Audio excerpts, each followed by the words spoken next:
The Elevation Program. Get ready to be inspired in today's message by Apostle James Carragher.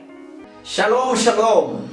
Ndakuramukije mu izina ry'umwami wacu Yesu Kristo we Nazareti. Mumfashe dufatanyirize hamwe kugira ngo dusangire ibyo umwuka w'Imana yashyize ku mutima wanjye. Nizeye nashidikanya yuko nyuma yo kwiga iri jambo umutima wawe uraza guhembuka no kwishima, kuko ijambo ry'Imana iyo ryinjiye mu bugingo bw'umuntu rizana umucyo, rizana kumenya, rizana gusobanukirwa, rizana guhishurirwa ububyutse no guhembuka mu bugingo bw'uwizera. Bene data, ntabwo nshidikanya yuko nyuma y'aya magambo ubuzima bwawe buraza gufata ikindi cyerekezo, buraza gufata indi nzira yo kumenya uko Imana ikubona. Uyu munsi rero ndashaka kugira ngo tuvuge ku ijambo rivuga ngo ni gute wakwishimira, wanezererwa agaciro Imana yaguhaye. Wari uzi yuko Imana yaguhaye agaciro? Wari uzi yuko Imana yaguhaye gusa nkayo? Ntabwo uri uw'isi kwita, ntabwo uri uw'imibereho ikwita, ntabwo uri uwo amateka akwita, ntabwo uri uwo situwasiyo ni mu buzima n'ibyo ucamo bikugaragaza ko uri we, ntabwo uri uwo umuryango wawe ukwita, ntabwo uri uwo yemwe igihugu cyawe kikwita. Uri uw'Imana yakwise, kandi Imana ikurema yakuremye ifite ishusho mu mutima wayo, mu bitekerezo byayo, kugira ngo use nkayo. Uwo ni wo mugambi w'Imana guhera mu itangiriro. Uyu munsi ndashaka kuvuga ku ngingo ebyiri zatuma usobanukirwa kandi ukanishimira agaciro kawe. Iyo dusomye mu gitabo cy'Itangiriro igice cya mbere n'umurongo wa 27, Bibiliya itwereka ukuntu Imana irema umuntu, ngo yamuremye mu ishusho yayo, umugabo n'umugore. Ntabwo Imana irobanura ku butoni, ntabwo yaremye umugore imuhinde ishusho, ntabwo yaremye umugabo ngo imuhinde ishusho. Oya, dutandukana burya mu nshingano, dutandukana mu mapozisiyo Imana yaduhaye y'inshingano duhagararamo, ariko turi umwe, twaremwe twese mu ishusho y'Imana. Haleluya. Ikintu cya mbere rero ugomba kumenya nuko uri uw'agaciro mu maso y'Imana. Abantu bashobora kukwita amazina bishingiye ku mibereho, ku mateka, ku ntege nke n'ibindi byinshi wagiye ukora.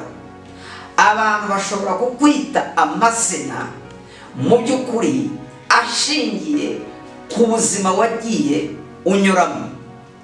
Abantu bashobora kukwita amazina ashingiye ku buzima wagiye ucamo. Ariko reka nkubwize ukuri muvandimwe, ntabwo uri uwo isi ivuga y'ukuri. Imbere y'Imana, mu maso y'Uwiteka, uri uw'agaciro. Ibyo wamaze kubimenya, Bibiliya iravuga ngo muzamenya ukuri nako niko kuzaba batura. Ntukemerere imibereho, ubuzima, umuntu cyangwa ikintu icyo ari cyo cyose kukwambura agaciro kawe. Agaciro kawe ntuguhabwa nuko ufite amafaranga menshi. Agaciro kawe ntugahabwa yuko ufite umuryango mwiza ukomokamo. Agaciro kawe ntugahabwa kubera yuko wize cyane. Agaciro kawe muvandimwe ntugahabwa kubera yuko ufite imbaraga nyinshi. Agaciro kawe wagahawe cya gihe waremaga uremerwa mu nda ya mama wawe. Icyo gihe Imana yakuremye mu ishusho yayo. Niyo mpamvu uri uw'agaciro imbere y'Imana. Uri uw'agaciro. Wirengagije ibyo abantu bakwita, wirengagije ibipimo by'abantu, wirengagije ibipimo by'isi, wirengagije ibipimo by'ubukungu, wirengagije ibipimo by'imibereho n'ubuzima by'isi. Muvandimwe, numenye ibindiho nkubwira uraza kunezererwa agaciro Imana yaguhaye. Uri uw'ingenzi uw'agaciro mu maso y'Imana. Ingingo ya kabiri, hari aho ugombye kuba, hari aho ugombye gutura, hari aho ugombye kuba mu buzima bwawe. Zaburi y'139 aravuga ngo twaremwe mu buryo bukomeye kandi butarondoreka, buteye ubwoba. We were fearfully and wonderfully made. Niko Bibiliya y'Icyongereza ivuga. Twaremwe mu buryo bw'igitangaza. Imana iturema yaturemye mu buryo bw'igitangaza.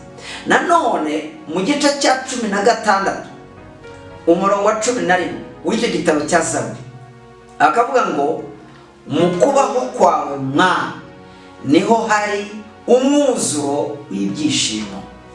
Mu kubaho k'Uwiteka niho dukura ibyishimo, niho twuzurira ibyishimo. Haleluya. Ingingo ya kabiri rero muri ayo magambo iravuga ngo ntabwo waremewe kuba ahariho hose. Oya, hari aho waremewe kuba. Imana irema amafi yaremeye inyanja n'amazi, iravuga iti nimuture muri ayo mazi. Imana irema inyoni yaziremeye ikirere n'imiyaga kugira ngo ziguruke zishimire icyo kirere zikinezererwemo. Burya zitanze amababa yazo ziro ziguruka, zikabamba amababa yazo maze zikaguruka, ziba zinezererwa uburyo Imana yaziremye.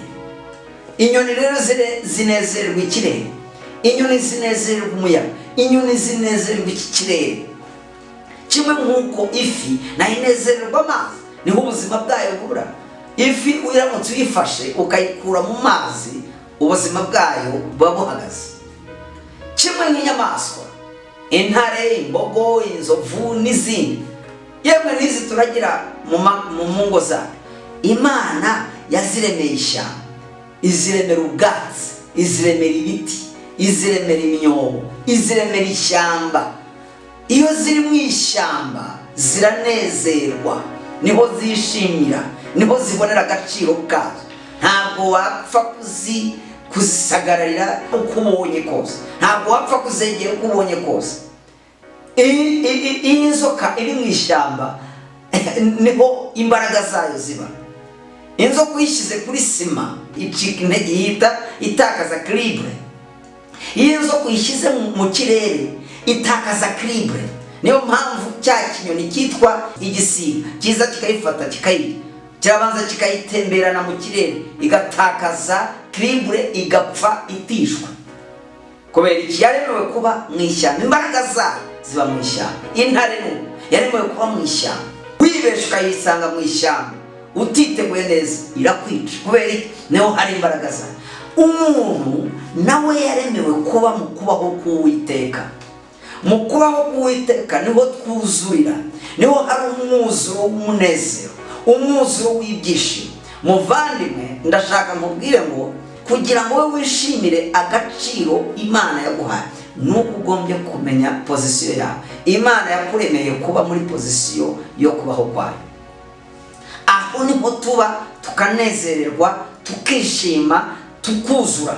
Niyo mpamvu ushobora kubona umuntu udafite amafaranga, udakize cyane, udafite ibintu byinshi, ariko yaba yuzuye umwuka we, yaba yuzuye ubumana, yaba yuzuye imbuto z'umwuka we, ukumva ukamubona anezerewe yishimye. Noneho ukajya wibaza, uriya muntu ni umusazi, uriya muntu kuki yishimye? Bishingira bihagaze kuki ateye kuri? Buriya impamvu nimwe, nuko yamenye pozisiyo agomba kubamo. Pozisiyo yanjye ntabwo ishingiye mu mafaranga, ntabwo ishingiye nabivuze mu miryango myiza cyangwa mu mbaraga waba ufite, ntabwo ishingiye mu bwenge bw'isi. Ibyo byose ni byiza kubigira no kubitunga, Imana irabyemera kandi yifuza ko tubigira. Ariko pozisiyo yacu cyangwa se ahantu tugera tukanezerwa tukishimira, ntabwo ari aho, ni mu kubaho kw'Imana. Urashaka kunezererwa agaciro Imana yaguhaye? Ingingo ya mbere nkuko nayikubwiye ni yitwa uruw'agaciro mu maso y'Uwiteka. Ingingo ya kabiri Imana yakuremeye kubaho uriho mu kubaho k'Uwiteka Imana. Ntabwo waremewe kuba mu kirere, ntabwo waremewe kuba mu ishyamba, ntabwo waremewe kuba mu mazi, ntabwo waremewe kuba ahandi hose hatari mu ijambo ry'Imana n'ubuzima bwawe. Ntabwo waremewe kuba mu byaha, ntabwo waremewe kuba mu kabari, ntabwo waremewe kuba mu ngeso zose zidashingiye, zidahuye n'ijambo ry'Imana. Iyo uri inyuma y'ijambo ry'Imana, burya ubusa nk'ifi bakuye mu mazi, ubusa nk'inzoka bakuye mu mwobo cyangwa mu ishyamba, ubusa n'inyoni bashyize mu mazi. Iyo utari mu kubaho kw'Imana gusa, utangira gupfa, upfa uhagaze, ubura amahoro, ubura ibyishimo, ubura umunezero. Ariko iyo umutima wawe ugarutse ukaba mu Mana, aho naho hari umwuzuro w'umunezero mu mutima wawe. N'ubutaha nzahera mbabwire kuri kataloge y'Imana. Imana iturema yaturemanye kataloge, ariko munyemere ndangiriza aha mubwire yuko uri uw'agaciro mu maso y'Imana. Imana yakuremeye kubaho mu kubaho kwayo. Shalom, shalom, amahoro y'Imana abane nawe. Bye bye.